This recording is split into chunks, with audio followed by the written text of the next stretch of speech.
Boxing, episode 24. It's the return of the judge, episode 24. I'm Raider Live. With me, as always, is Filthy Rich. Filthy Rich, how you doing? LeBron James, 16th All-NBA team, sets the record, beats out Tim Duncan and Kareem Abdul-Jabbar and Kobe Bryant. Congrats, King James. And congrats, Filthy Rich, for setting a record for being muted in 5 straight episodes. Congratulations right out of the bat. That wasn't even a bad one. And also with us, making his return to the ring, is the one, the only, our sauce, Judge Jimmy James. What's up, Judge? No, I'm fine. I'm good to be back. Man, you throw me out with that stuff. 3 for 3 on Pick'em. 3 for 3 on Pick'em. I can say that for 2 of 3 people here. 2 of 3 people. Ooh. Yeah, it wasn't me. All right, we got Filthy Rich off of mute. Hopefully he can behave himself once again. This episode, 24th episode, we just got a lot of news for you guys today. No new segment this week. We got some other stuff in line next week. We also have some big show news coming up. We may mention at the end, we may not, but be looking to the website in case we don't. You guys ready to get into the news? Ring that bell. All right, brews and news. First thing we got to do is crack a brew because, gentlemen, that's the name of the show. Judge, welcome home. Good to have you back. The show ain't the same without you. Good to be back, fellas. Although, Richie, I will say that you and me looked pretty good, pretty snazzy there, especially in the second half of last week's show. Yeah, we looked as good as the Yankees hitting 5 home runs in 1 inning tonight. Oh, come on. And that was just, man, it was casual Friday last week. He's trying to go for 3. I guess he just wants to sit out this week's show is basically what he wants to do. It's unbelievable. Yeah, LeBron James comment, I like that one. Now you got to come back out here. Now you definitely deserve to be muted on that one. Yankees 5 home runs. Get out of here. Geez. Talk about the Yankees when the Twins are on a losing streak. Come on. All right, let's get into the news. You're off mute for now. Let's talk about first thing, the big pay-per-view, the first pay-per-view of the year. It's weird to say in September that this is the first pay-per-view of the year, thanks COVID. And it's coming up, and it's the Charlo Brothers. We had a chance to review a little bit of that card. I know you guys studied the undercard a bit. The undercard is actually pretty good, highlighted by Charlo Brothers' main event, each co-main eventing it. They also came out with the price on it of $75 for it because they will have no fans. That's their excuse, apparently, is they're going to have 0 gate, but it's going to be $75 pay-per-view. Judge, you and me were talking about it a little bit. You said that was way too high. Let's study the card a little bit and see if the money's worth it. Judge, we'll start with you. Welcome back. Thank you. Yeah, I was when that price tag came out, I was pretty shocked that it was $75. First one of the year. I understand that the brothers are fighting again. They always fight together for the most part, but the price seems real steep for me, especially during the times that we're in. So I have to agree with that part. Looking over the card itself, like, do I see value in that money? That one, tough for me. I think it has potential, but how can I put this? You're going to have to be a boxing fan and a boxing fan of multiple divisions to actually get into this card. Right. I personally, experts like you guys, going over the card, the more I keep reading over them, it's getting me a little more pumped up to watch it. But if you're talking about a $75 tag to try to get in, if you're looking for what, 1 million buys or whatever, I don't know what the draw you're trying to get in with that, but I think the price tag is just too high for the beginning. I would have came in at 60 or less. What do you think, Filthy Rich, looking at that card and the value? I know you don't have to worry about the value since Jim's going to pay for it and we're going to go to his house, but Yeah, that's exactly what I was going to say. Like, I'm not paying for it because the judge is paying for it with all that corrupt money he keeps taking from these officials. Here's the deal. It's just like you said. I think they're trying to sell the undercard for $75. You're getting 5 championship fights. I think that's right. You're looking at I'm no good at math. There's a former acquaintance of the show is no good at math either. But I mean, that's roughly $15 per championship fight. That's what they're trying to really sell here. Had those other championship fights not been on this card, $75 is a steep price to ask for a couple. You know what? And these Charlo fights these two are going to be good. I remember when Jermell fought on Fox when he took that loss to Morrison. That was a good fight, but Jermall fought a scrub. This card with Derevenchenko and Jermall, that's a really good fight. And Jason Rosario against Jermell Charlo, that's a really good fight. So I can see why they're asking a lot. But in order to justify that, you have to have a good undercard. This is a very good undercard. I think 75 is a good price point.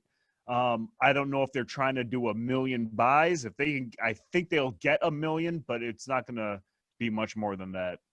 Which main event do you guys look forward to the most in that one? Is it Derevenchenko or who's the other Rosario. one? Rosario. Which one? Derevenchenko. I agree. That's the better Charlo fighter. That's the better opponent. And as I was saying in pre-show, I don't remember the last good middleweight fight that I've seen. It took us too long for all of us to even try to bring it up. Not me. Richie was just all pew pew. Filthy Rich said, "Show me a calendar so I could look." I did not say that. But that's mine personally. What do you think, Rich? Yeah, I agree. I think Derevenchenko is at least I guess Jason Rosario's a top 5 junior middleweight. Derevenchenko definitely is a top 5 junior middle or a regular middleweight. But I think that middleweight divisions, God, they're both deep divisions. At the end of the day, yes, Derevenchenko and Jermall Charlo is going to be the better fight. That's the one. Picks on the main event. Come on, Judge. You're talking about how good you are at picking right now. Well, yeah, I was. This is tough, man.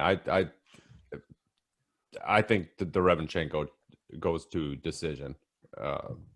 I think it'll probably be unanimous, but I think it's going to be a real good fight. I think it'll be a close unanimous fight. And the Rosario?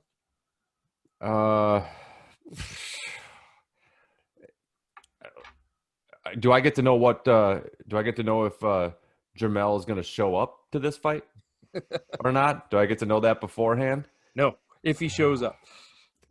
If he shows up, he should win, probably by split. But what I worry about is Rosario popping him in the mouth. I got Charlo over Rosario, and I got Derevenchenko over. Or I got Charlo over Rosario and Derevenchenko over Charlo. What do you got, Rich? I have Jermell Charlo over Rosario in one of the fights where it may look like Rosario actually won. I think when you put brothers on a headline card, we talked about this, I think it was last week, with Ramos, because his nephew fought on the undercard. I think there was something involved against Ugas. There's something about putting family members that sell, I guess you could say. But anyways, I think Jermell wins. I think Jermall wins unanimously. All right, so you got them both, winning both. Big night for the brothers. Neither fight, I think, is going to be a clear-cut winner. They're going to both be good fights, but I don't think there'll be a robbery. It'll be like you could have had anyone winning any one of these rounds. They just picked the Charlos to win both. All right. Moving on here. Of course, Mayweather has to get his name back in the news. And, of course, he's fighting apparently another exhibition against somebody who has a professional boxing record of 0-1. Some internet star, what's his name? Logan Paul. Logan Paul. I don't know anything about Logan Paul. I just heard that he was an internet star. I don't know anything about him except that his boxing record is 0-1 and that he's not really a boxer. Obviously, Mayweather's doing this because he's going to make $100 million if he shows up. and still protect his image of trying to be the best of all time. Do you think taking a fight like this, an exhibition fight like this, actually hurts his legacy, or is it it's not going to matter in the long run and he's just going to keep getting paid? Rich, we'll start with you. Yeah, it's not going to hurt his legacy at all. I don't think anyone's going to care. He's not going to lose. I mean, he's going into this fight knowing this is easy money. It's a cakewalk. Exhibition fights, we're talking 3 to 5 rounds. This Logan Paul, I don't know if that's one of Ron Paul's long-lost kids. I don't know who he is, but this is a nothing fight. If Paul tries to fight, Mayweather will just knock him out like he did to the guy in Japan a few years ago. Yeah, probably. I bet you that one's going to cost more than $75, though. I don't know. Well, I bet you. You'll probably, you might get a few good Mayweather undercard fighters on. No, I don't think it's going to cost anything. I mean, because they already have all the investors are paying him the money, so the money's already there. I don't think this is going to be a pay-per-view or anything like that. It's going to be a private event. I don't know any of the details, but that fight in Japan, it was all private investors that showed up to the fight. It may have been broadcast somewhere, but he's already got his money. There's no pay-per-view. I don't think this is pay-per-view or anything. You just got to subscribe to some random network. Well, I bet you if this comes after the Tyson exhibition and that does well, I bet you they'll charge for it. I mean, Mayweather it'll come before the money. It'll come before the Tyson exhibition. Look what he did to Canelo and Golovkin. He announced a fight. Mayweather announced he was going to fight Conor McGregor, and he was going to make it a week before, or 2 or 3 weeks before Golovkin Canelo. I think it was 1 week before. Whatever it was, it's going to be before Roy and Mike Tyson. That's my guess. What do you think, Judge? Well, I just found out about this today. I had no idea that this was even a thing. So I don't even know why it's news. Logan Paul lost to KSI. If you don't know who that is, good for you. Yeah, I don't, so good for me. Yeah. He's also not a boxer. So he lost to a non-boxer in a boxing match that went 3 rounds. I don't even know why this is a thing. He is a YouTube influencer. So he's not even a fighter? Is he a fighter, or what is he? Hold on. I'm a YouTube influencer too, so don't be knocking my people. Well, then you can go fight Mayweather. You and Logan Paul. You speaking now for Logan Paul there, Rich? I am a YouTube influencer. I don't know who Logan Paul is. Should I know? Right? No. Is he an MMA fighter? Or is he? He is not a fighter. Well, he's just a personality. So it's celebrity boxing is basically what we're talking about.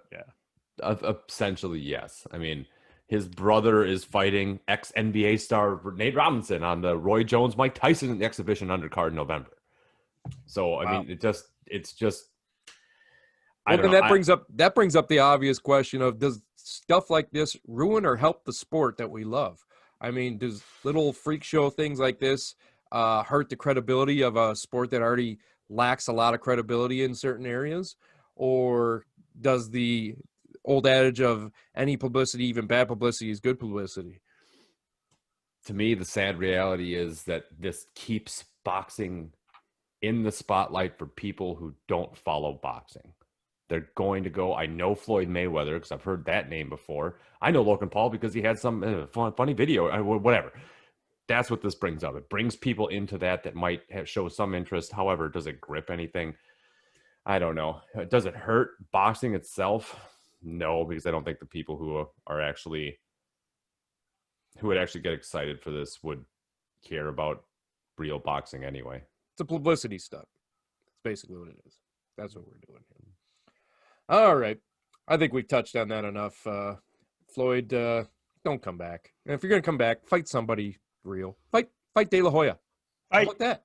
How about Amir Khan? Oh! Judge is out of town last week, and we had to have 3 of those. And he's like, you guys had 3 Amir Khans? Like, dang right. When your parents are out of town, you have a party. and no party is complete without Amir Khan, I'll tell you that. Yeah. so many Amir Khans. You can never have enough Amir Khan. Mute him, Raider Live. Beg to differ. Ooh, I'm so close to muting the judge for knocking Amir Khan. I mean, ooh. I won't do it yet. I won't do it yet. All right, let's move on to some real boxing or a real boxer in the news. We all heard last week, we talked a little bit about it last week and probably 2 weeks ago, that Canelo was suing Oscar De La Hoya and DAZN. You may have saw that it got thrown out of court, and the news kind of ran with it like he already lost the lawsuit. No, that's not true. They messed up the paperwork apparently, and the court threw out the paperwork saying this is you did something procedurally wrong. You need to redo it. Oscar De La Hoya came out and said, well, I think that we'll be able to reach a settlement before then. But if they don't, or if he leaves, the head Showtime also said that we would jump on the opportunity to sign Canelo. And Canelo moving to Showtime would be huge. So I want to ask you guys, if this thing gets settled and Canelo becomes a free agent, should he try to settle and stay with DAZN? Should he go to Showtime? What's better for his career? What's better for boxing fans? Filthy Rich, we'll start with you. Well, if a lawsuit's happening, he's not going to stay with DAZN, so he will have to explore other options. He can take the Mikey Garcia path and just become his own agent and just freely sign wherever he wants. Sign a 1 or 2 fight contract and go here, there, go where the money takes you. But speaking of money, DAZN still has the most money. I mean, they're still under contract, so I'm not trying to jump to conclusions here. I think he wants out of Golden Boy, but if DAZN says, hey, you can leave Golden Boy, sign with Eddie Hearn, you'll still stay with us here at DAZN. We have all your money for you. He wants out of Golden Boy. I don't think he wants out of DAZN. They may have to renegotiate these contracts and whatnot, but I don't know where he's going to land. I'm sure we'll touch on this as more details come out in the coming weeks and months, but I don't know. You got to go where the money is or where they offer the fights. Well, as we were talking about in pre-show too, if he left DAZN, that would cripple DAZN. They would have Gennady Golovkin, and that's it. Who would he fight? Billy Joe Saunders, maybe, but well, I think they have Demetrius Andrade. Yes. Yeah, they do have him. I forgot about. Well, like, I mean, as far as middleweights go, but DAZN will stay afloat at some point. Everyone is hurting right now, so they were going to get hurt anyways. I know we're going to touch on this in a little bit about these premium opponent things, right? Because I don't know where they're making this stuff up, but. Well, we'll talk about that in a sec. I want to give Judge a chance to comment on this Canelo and DAZN, or if he goes to Showtime, and just your thoughts, period, Judge, on this whole Canelo mess. All right, here is a side question real quick, and I want you guys to spitfire this. Canelo starts his own promotion company. What's the name of that company?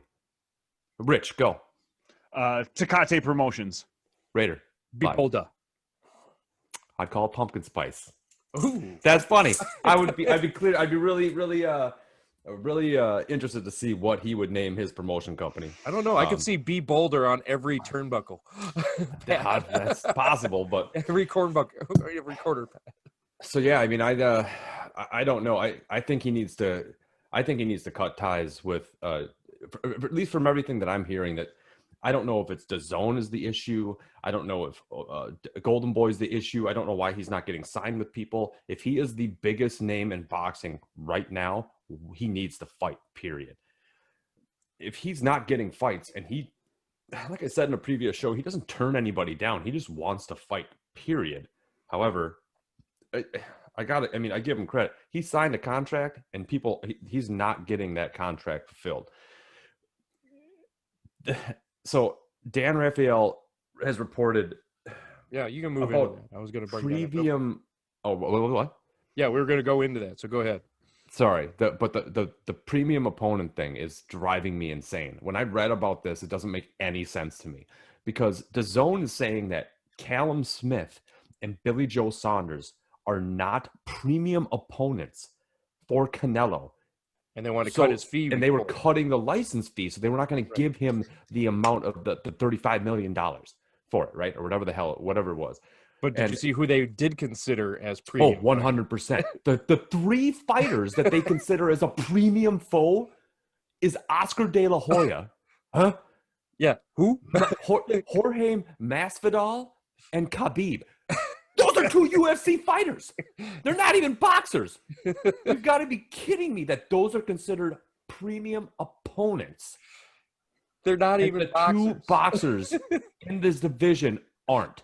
That doesn't make any sense at all. Man. Well, they did say Triple G would be a premium fighter, but they also said Jacobs and Kovalev weren't premium. I was just going to mention that. Exactly. What are you running things over there? DAZN, what are you doing? What are you doing? You're making me upset. You just made the list. You just made the list. On the list. That is the most ridiculous list ever. If we had a BAB list like that, people would never watch our show ever again. If we said, oh, well, these premium guys of Oscar De La Hoya, Habib, whoever that is, I don't even know who that is. He's a UFC fighter, I guess. Oh, you don't know the Eagle? No, I don't watch UFC MMA. You talking about Nurmagomedov? No. Yeah. Is that Nurmagomedov. Yeah. He's a bad man. Yeah, the Russian dude who beat up Connor and beat up everyone in the audience. I like Nurmagomedov. He's not a boxer. He does not belong. He belongs in the octagon. He doesn't belong on this show. Mm-hmm. I agree, man. Just to not consider Jacobs, Kovalev, Smith, or Billy Joe Saunders as premium opponents. I mean, those are all fights I'd love to see Canelo fight. All four of those guys. Those would be great fights.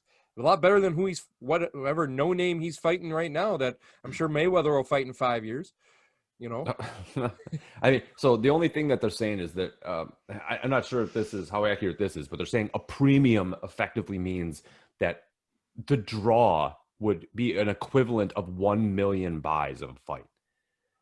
Well, I think you'd have 1 million buys for a Billy Joe Saunders fight. Yeah. I'd be down for that. I'd want to see. I'd like seeing Billy Joe Saunders get hit in the mouth. You definitely have 1 million buys for a Triple G fight. But hang on. Let me get in here. Let me get some time here. These UFC guys are going to be $1 million buys too. There's no excuse for Canelo to not fight them. Canelo can knock these guys out. So if they want to say that these are premium opponents, get them in the ring. DAZN needs to do what they need to do to make those fights happen. Canelo is not going to duck these guys. Canelo will knock these guys out, make quick, easy work of them, and it's move on to the next one. Who do you got else? So you got 3 dudes. He can knock those 3 guys out in a span of 3 days. So where's the 4th premium opponent? Let's get the show on the road here. If I'm Canelo's agent, I get De La Hoya in the ring, and I get those 2 UFC guys. I don't fight them in the same night. Canelo will beat them all. In a boxing match, Canelo beats all 3 of them probably in that same night. I think you're right about that. Yeah, I mean, I don't think any of those guys can.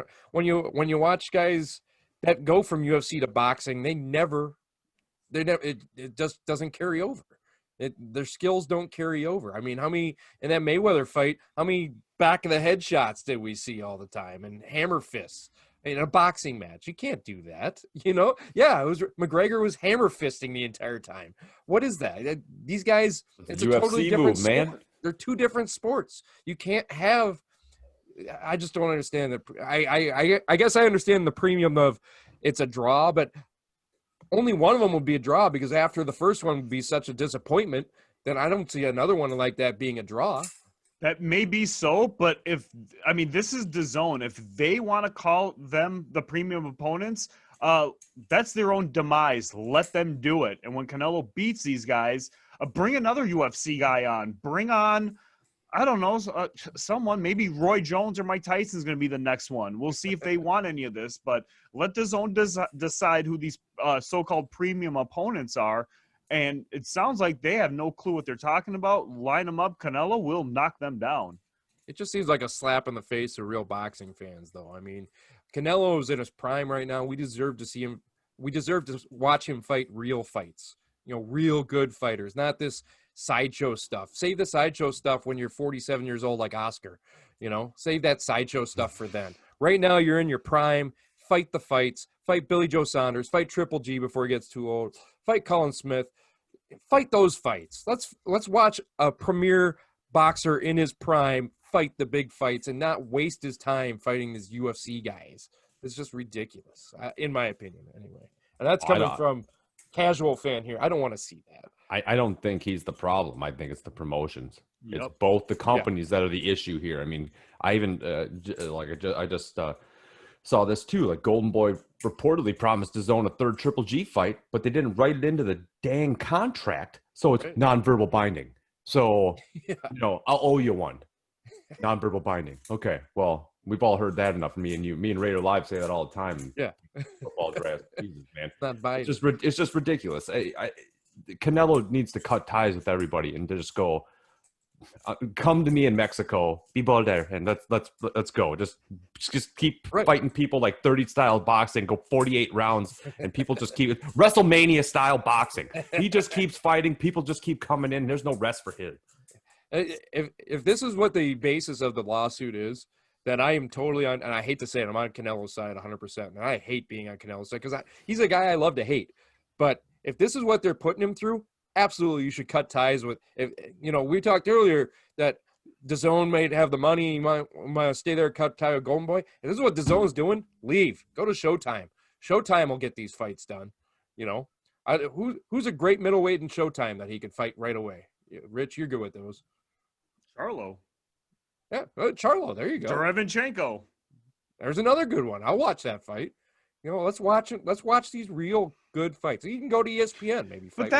Even that's not the problem. The problem here is premium opponents. Like we can set up a Canelo and Bivol fight on DAZN, but they're not going to consider Bivol a premium opponent, are they? I mean, I didn't seem like if Kovalev and Danny Jacobs weren't premium opponents. I mean, you have, I think Joe Smith is over there. I could be wrong about that, but you can set up guys in the light heavyweight division, super middleweight division, middleweight division with Canelo, but we don't know what premium means. So this is written into the contract.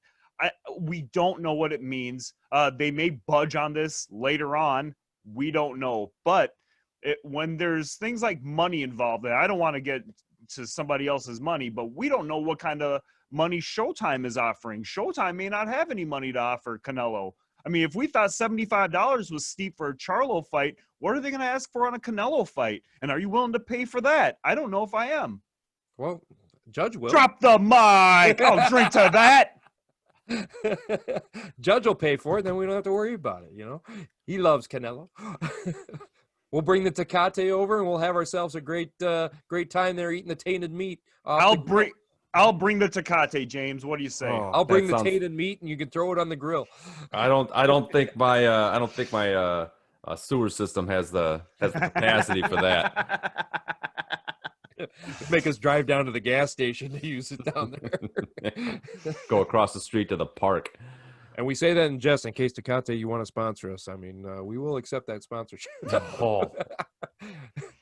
Remember, you go back a few episodes and watch how Judge was talking about reading the can, the history of Tecate. It was you could sense the love in his voice. Yeah, the music just plays naturally every time it happens.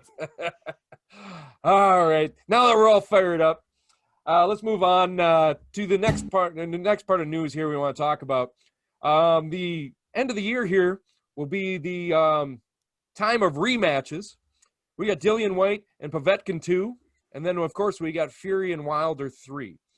Now, I want to ask you guys, first off, which one's you're most excited for? And see, for me, it would be Fury and Wilder, but I think Fury's going to just dominate that fight again. I just don't see – I feel like I know the outcome of that fight. Povetkin and Dillian Whyte, I think, is going to be a closer fight. I don't think White's going to take him as easy as he did the last time, and Povetkin's got to swing for the home run fences. So I think that might be a better fight, but I'm more excited for the Fury-Wilder fight, so it's kind of weird. I want to see where you guys stand on that. We'll start with Take it away, Filthy Rich. Rich. Take it away, Rich. All right. I didn't do my host job there very well. I'm sorry. Filthy It's all Rich. good. I we'll start with picked you. it up. I'm back on. I picked No, it up. I like listening to crickets. It's okay. I like that cricket noise you were that was playing. Dead air. So, no, Raider, I think you nailed it. I think the Povetkin Dillian Whyte's probably going to be the better fight, but it's not going to be the big money fight. Fury and Wilder will be the big money fight, but it's going to be one of those predictable outcomes. I think there's going to be a cakewalk again for Tyson Fury. I thought he won the first fight. He obviously won the second fight.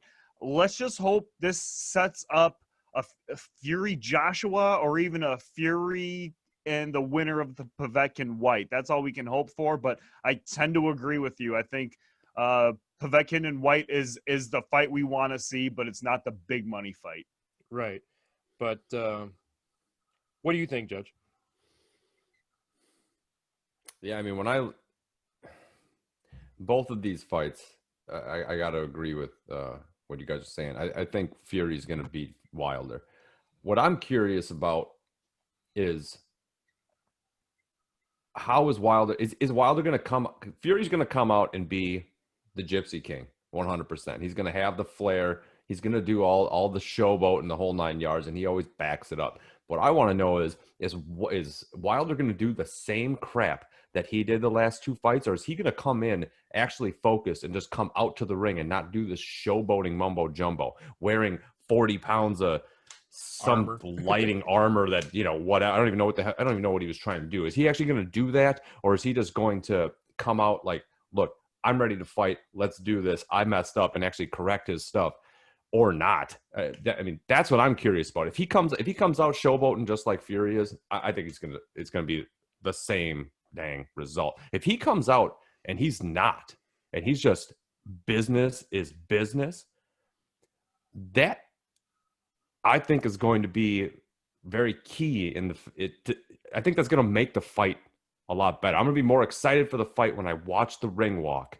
and if I see that from Wilder, that's going to make me excited and make me worried that Fury might not win. I think Fury's going to win no matter what, but I did see an interview the other day with Wilder that he says, I mean, they always say this, but they said he's in the best shape of his life. He's had the best camp. He's the most focused he's ever been. And he's got to be, because this is pretty much his career on the line. If he loses a third fight there. You said Adrian Broner? That's who you're talking about? Because I've heard Adrian Broner say it so many times that it's in one ear, out the other when these guys say they had a good camp this time. I've heard it several times. I know. It never seems to change. I said it's just like an interview with any athlete. They said, you know, it's the same cliches, but, you know, they did show him training a little bit. He looks slimmed down, too. He looked a lot smaller than his last fight, too. I mean, he looked more cut. I think he needs to gain size if he's going to go into that fight, you know. I don't think he should lose any weight. I thought he was cut for the last fight, and if he loses weight, that's going to be – I think that's going to actually hurt him, because Wilder is probably going to come in with the exact same weight he was in the second fight and do the same – or Fury is going to come out the same way and just – do the same thing, because it was I don't know, handled him, no problem. It wasn't Wilder had no answer for it. Wilder was exhausted by round 4, round 5. He was exhausted. He was out of gas. You know, maybe Wilder was so bad because there are no fans and there's not many announcers, so he's not talking to Kate Abdo pre-fight. You know, he's not trying to hit on her constantly, so maybe that's his problem. Maybe Kate Abdo needs to come back. Maybe we just need to put Sauron in the crowd for him to, you know, ignore the crowd, you know. Oh, maybe she's probably been doing some witch magic or something. I don't know, man. Just sit there straight face. You don't move or anything. She's got to be whispering something. What magic you pulling? What you doing? I want to know who she is. She had to be an executive for HBO. I mean, it's got to be. Don't ever disrespect Kate Abdo. I'm not disrespecting her, man. If you watch Wilder talk to her, man, it is creepy. Watch when I talk to her. It's pretty creepy too. That's actually probably true. I don't know. For that fight, what do you guys obviously both have Fury in that one? You got Fury by knockout or by decision? Same result. Same The result. knockout. Yeah, knockout. This is a knockout. There's not going to be any decision. He got gassed. By the way, he got gassed in the second round. That fight ended in the fourth round. Wilder was done by the second round. They could have called it. I would have been okay with this. We knew the result was coming, and dude was out of gas by 4. They're all rested up now, maybe 6, but Tyson Fury knocks this dude out pretty early. That's with Wilder too. Once he's tired, it's it, because he doesn't have his weapon anymore. He can't throw that big punch anymore when he's tired. So Tyson wears him down, and that's it. It's game over. Interesting odds on that one though. He's only minus 285 at last check on Tyson Fury. So I mean, that's very, very small. I mean, he's coming in as less of a favorite as Lomachenko is, which I was very surprised by those odds coming out, that Lomachenko is actually a pretty big favorite over Lopez right now. So interesting. Of course, we don't promote gambling because gambling ruins families, and it's illegal in the state of Minneapolis or Minnesota. So, but if we were, just for entertainment purposes only, that's interesting to look at. What do you guys think of the Povetkin-Dillian Whyte rematch? Who wins that one? Ooh, interesting to see it, but it doesn't really excite me. Everybody got knocked down. Everyone's getting knocked down in that fight, but I mean, there's not going to be a lot of finesse in that fight. I'd probably say the same thing that I did last time, man. If Povetkin can get past 4 rounds, I think that's going to be Whyte's biggest issue. And I do not think Povetkin will knock him out again. I think that was just a perfect technical shot that just flash punch, man. Perfect timing, best shot. But it would go to decision. Otherwise, Whyte's knocking out Povetkin. If he comes to play, he's gonna knock him out. But if Povetkin goes past 4, I think Povetkin would probably have a good chance of winning by decision. What do you think, Filthy Rich? Yeah, I tend to agree. I don't think Whyte's gonna get knocked out. I think Whyte learned a lesson. I think he'll go out there, and just because I knocked him down 2 or 3 times, I have not finished him. And last time he finished me, I'm not letting that happen. I got Dillian Whyte winning by hook or by crook. Yeah, I don't think Dillian Whyte ever saw that punch coming, by the way, either. And that might be knockout of the year before we even get to the end of the year. I mean, we still have some big fights coming up, but that might be knockout of the year right there. That was a thing of beauty. Oh, that's like the Madrimov knockdown is knockdown of the year. Ooh, that was a good one too. That was a good one. I don't know. Which one do you guys think? Which one? I'm just trying to fire up Rich down there. Yeah, it wasn't a knockdown. He pushed him with the shoulder, so that doesn't even – it's disqualified. See, I thought you guys were the other way. I thought you said it was a knockdown, Rich, and James says it wasn't. But it was the other way. Yeah, we're talking about 2 different fights. Yeah, no, I know, because I said it's a knockdown too. He was out on his feet by the time the shoulder hit him. Rich, don't agree. Well, Filthy Rich agree to disagree. He can be wrong once in a while, and when he's wrong, we mute him. Agree to disagree stuff. When he's wrong, we just mute him. It's fine. Lakers, Yankees. I ain't gonna do it the 3rd time. You learned your lesson, I thought. Anyway. All right, boys. That's it for this week. James, it's glad to have you back. Welcome back from vacation. Don't leave us again. Well, you'll probably leave us at some point. Much hate out to the acquaintance of the show. You know why. Filthy Rich, I had a great time with the show last week. Judge, I want to ask you real fast before we end. What'd you think of the show last week? We brought you up a lot. We had you there in spirit. We got a few text messages after the show went out going, "Are you kidding me? I can't even defend myself, this and that." I felt like he defended himself a lot. He was just there not to get fined, right, Rich? That's what I heard. Like, I heard him say a lot of things. He's not there. He's just there so he doesn't get fined. And a few evil eyes, which, any comments? Oh, you got to get your Crawford punches in when I can't do anything to defend myself. Hey, to be you fair, definitely we do that got when him you're here, in. though, too. Oh, fair enough, but you definitely picked your poison on that one. And over under on 3 Amir Khans. Oh my God. You had a push then because we had 3. Yeah, well, that was a push. That was unexpected, but no, I think you guys did a good job, especially given the circumstances. And I'm glad to be back. Glad to have you back. Glad to have everybody back. As I said, check out the page here for some news. I don't know. You want to break that news yet, Judge, or do you want to wait on the channel news? We can break it. It's going to happen. All right, we're going to break this news. We have decided that we are going to keep our YouTube show, obviously, all our fans here, but we also respect the fact that a lot of you like to listen to it in your car or stuff like that, and you can't watch it while you're driving. Well, at least you shouldn't.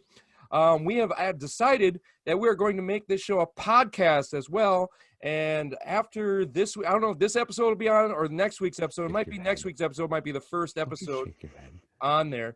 But you'll be able to search for it on all the places where you download podcasts. You'll be able to search Brews and Boxing. You get our show every week. We'll also have some bonus episodes for you guys on there. So please check that out. Tell your friends that you watch podcasts, that listen to podcasts, and listen to us in your car. And we'll also have post-fight and pre-fight things. It's going to be a good time, a lot of fun, a lot of moving forward with this channel here.